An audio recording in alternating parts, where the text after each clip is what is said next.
Hello, and here I am again with Wirt's most excellent book about South Wales. It's a bit sad in a way. We have to rely on overseas travellers and visitors for information about our own country, but here we go. And today we're talking about Cardiff in the 1870s. The book was published 1881, and at that time Cardiff was really emerging as a real giant. It already emerged as a giant in world industrial terms. So let's see what our I'll put some pictures up and see what our American friend has to say about Cardiff.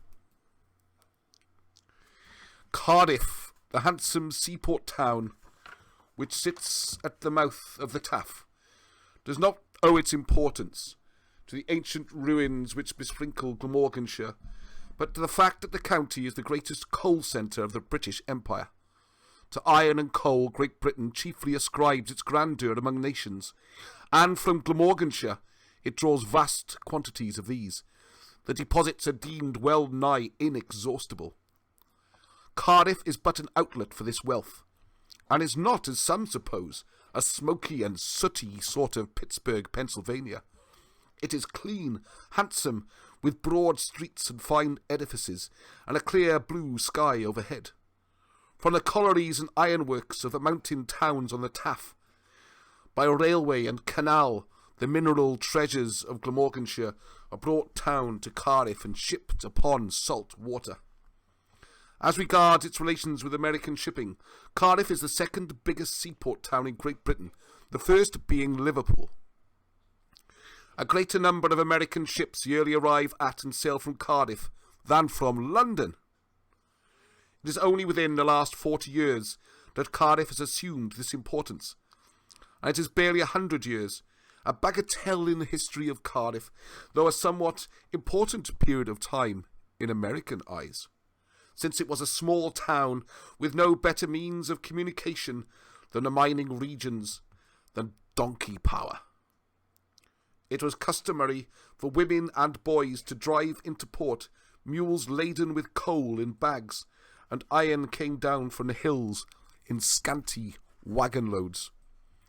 It is related that Mr. Bacon's contract guns in the American War were thus transported to Cardiff. In 1798, a canal was opened from Cardiff to Merthyr Tydfil over the mountains, which was considered one of the 7 wonders of the world. Rising to a height within 24 miles of 500 feet, by means of 30 locks. This canal is still used, though there are 3 lines of railway to outrival it. The grand impetus to the business of Cardiff was given by the construction of the enormous stone docks begun in 1834 by the late Marquis of Bute, at his own private cost, a matter of millions of pounds. Precisely what is signified by a work of this character, so untravelled an American can easily comprehend. No untravelled American can easily comprehend. There is nothing of the sort on either side of the Atlantic. A stone-shored lake cut in the land, as it might be a vast deep cellar dug out of the ground, and walled about with huge blocks of dressed stone. A cellar so large as to afford a mile or more of stone wharves, at which, and in the waters enclosed by which, innumerable ships rise at ease in a walled room. About 100 acres of water surface are thus enclosed in Cardiff, remote from the open channel, and in the midst of the town.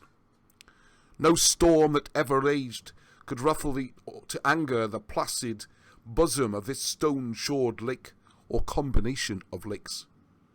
Wide fields of sandy plains stretch between and around these lakes, levelled and gravelled, having long lines of huge iron gas lamps and graceful iron fences, and huge stone warehouses, and railway tracks on which the laden trucks from the mountain mines rolled down alongside the sleeping ships. Huge iron steamers lie and doze, as in a placid pond. In this novel marine world, the ships ride on the smooth liquid floor, not 12 inches below the sole of your shoe. as you stand. You walk across a bit of the sandy stretch, and there the ships are lying in a gulf below you, so that you could rest your foot on their yard arms. Huge locks connect the different levels, locks so capacious that two vessels at once may pass in and be lifted together from the lower to the higher plane. We come to part 4. Somewhat unique amongst European seaports is Cardiff town, is the fact that it stands upon level ground. There are no hills upon its streets, and no cliffs looking down upon the sea. In some of the more ancient parts of the town, its ways are narrow and devious, and many of the streets are wide and all well paved and well lighted with gas. The main street is lined with some handsome public buildings and ornamented by an unpretentious statue of the late Marquis of Bute, his face turned towards the castle within whose walls he died. The main street, which near the castle is called High Street, changes its name after a few rods and becomes St. Mary Street, in the frequent fashion of European towns, a fashion which often bothers Americans a good deal. A New Yorker in London was commenting on the fact that there was a long street running from one end of the town to the other, in a nearly direct line, which changes its name 9 times on the way. At first, says he, is Uxbridge Road. By and by, without any turning of a corner, or even the least little bend from a straight line, you find you're in Oxford Street. A little later you're in Holborn. And so on you go, straight along what seems to be the same street, through Newgate Street, Cheapside, Cornhill, Leadenhall Street, Aldgate, Whitechapel Road, and Mile End Road. It's as if Broadway should be Broadway from the Battery up to Trinity Church, and then suddenly change its name to State Street, and begin renumbering the houses, changing again at Stewart's, and becoming Washington Street, and so on. Now Broadway is 4 miles long, and a street to be proud of. What a grand street Oxford Street would be if it never changed its name from Kennington to Stepney. Cardiff takes on his character of a seaport when he went to the long street called the Bute Road, which stretches through the modern quarter that has grown up with the great docks. But though modern in companion with the Cardiff which stood in the early centuries, the Bute Road quarter seems more like London than does the older part, at least more like the London Dickens pictured, and which strangers relish best. It is almost always alive with a motley population, conspicuous among whom are ever sailors ashore, with their sweethearts strolling by their side in holiday mood. These sturdy charmers are characterized by the peculiarity of wearing their arms bared to the elbow as they stroll, and their heads are also bare.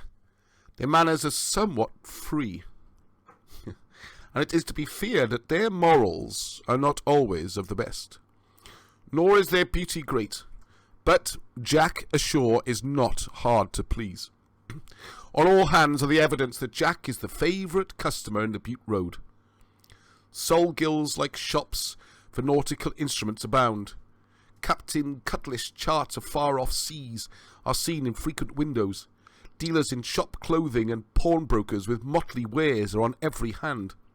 Taxidermists display in their dull glass front rows of perky birds, among which, or so it seems to me, white seagulls predominate. The stock in trade of music dealers runs heavily to such instrument as Jack is fond of, solacing his idle hours withal. Brass Jew's harps of enormous size, the tuneful accordion, the easy whistle, the banjo, and the fiddle. A striking feature of the provision shops, which abound, is the presence of great quantities of canned eatables from America.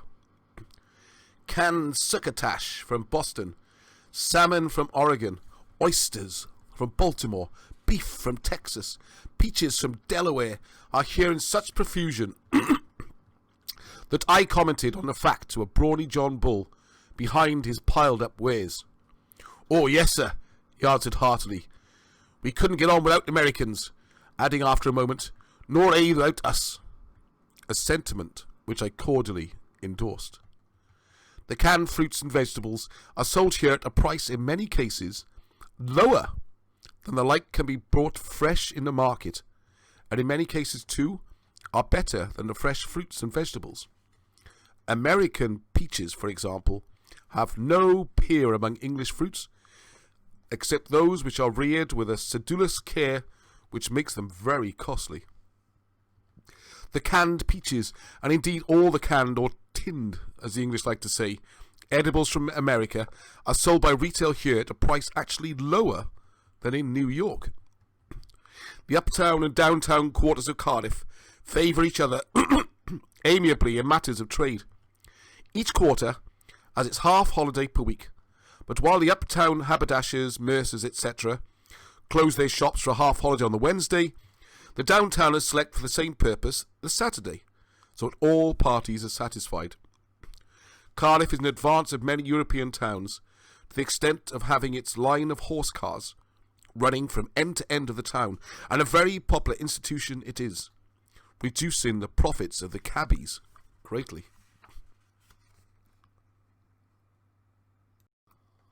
The awesome Cardiff brochure. Oops. Part 5. The moral tone of Cardiff is indicated by the fact that there are some 50 churches and chapels in the town. The chapels are really churches, as Americans understand the word, in its relation to an edifice for public worship. Large stone buildings with tall spires and architectural splendours. And these are all attended by full congregations. On the other hand, there is one theatre in Cardiff, at which there is always some company down from London performing of an evening. There is also a music hall, a flourishing and well-conducted place, but perforce a teetotal place, as the magistrates refuse it a liquor licence. Most of the churches are of the dissenting sects, i.e. Presbyterians, Baptists, Methodists, etc., though there are 10 or 12 churches of the established religion. There are besides a Quaker meeting house, a Church of the Latter-day Saints, a Seaman's Bethel, and 5 Roman Catholic churches. In 12 of the so-called chapels, the Welsh tongue is employed, and in none of these several places of worship could a thin congregation ever be found on a Sunday, I think, unless there were a plague in the town. The old parish church is St. John's, an ancient edifice, with a grand stone tower of great height, which is worth a long journey to see. In a country less in antiquities than this, St. John's Church would be an enormous lion. Its tower is black with age, massive, rugged, but terminating with a pile of pierced battlements and airy carved and ornamented pinnacles of extreme beauty. The mullioned windows of the tower, too, are exquisite in their grace, being of stone, without sashes or glass, but carved inside and out with delicate tracery, perforated with an effect like lacework over the whole window, so that the light sifts through dimly. The entrance door is a strange low arch, barely 6 feet high, and the old churchyard adjoining is thick with the graves of 6 centuries of the dead. The residences of Cardiff are solidly built, and in many instances are of great beauty and elegance, and surrounded by lovely grounds. In accordance with an ancient custom, which doubtless had its origins in the old time absence of street numbers, almost every house bears a name of its own, which is generally painted on the stone by the doorside. Villas abound. Villas in name, that is, for in the majority of cases they are not provided with so much as a single tree to warrant the appellation, and such pretty cognomens as Rose Villa, Oakworth Villa, Glendower Villa, Tudor Villa, and the like line the streets. Other houses are modestly termed cottages, as Moss-side cottages, Ivy-side cottages, etc.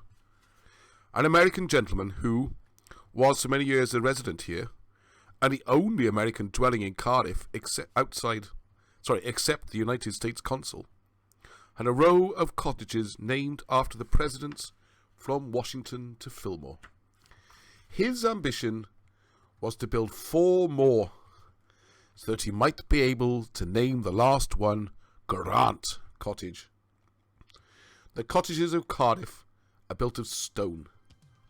A wooden residence of any sort is unknown in this part of the world, either in town or country.